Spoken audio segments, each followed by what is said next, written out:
Turkey is building the fifth-generation TFX fighter jet as a replacement for the Lockheed Martin-made F-35, which the United States recalled because Ankara bought the S-400 air defense system from Russia.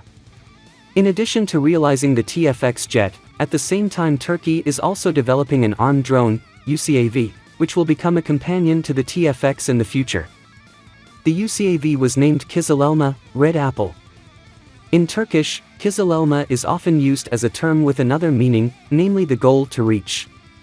The air weapons system that combines stealth fighter jets with an unmanned, loyal wingman fleet is a breakthrough that has been initiated by Boeing Australia and the Royal Australian Air Force, RAAF, by realizing the MQ-28 Ghost Bat. This concept was then widely developed for 5th and 6th generation fighter jets. Regarding Kizilelma, recently the Chief Technology Officer, CTO, of Turkish company Bayrak, the maker of the world-famous Bayraktar TB2 drone, posted a photo on his Twitter account. According to some Turkish media, this is a future prototype production model.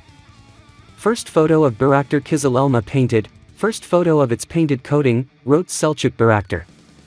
According to information circulating, Bayraktar Kizilelma is targeted to premiere in 2023. The Kizilelma will be powered by a single jet engine capable of supersonic flight. Later, this UCAV is capable of flying from an aircraft carrier, which means it can take off and land from a short runway. Kizilelma is projected to be used by the domestic military as well as for the export market.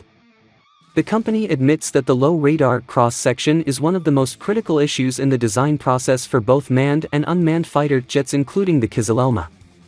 The UCAV is designed to use all domestically developed ammunition with a payload capacity of 1,500 kilograms. The Kizilelma is designed to stay in the air for 5 hours and fly with a mission radius of up to 500 nanometers. The drone will also be equipped with an AESA, active electronically scanned array radar. It is scheduled. Kizilelma's production can be carried out after the UCAV has passed its 3.5 years of development, or around 2027.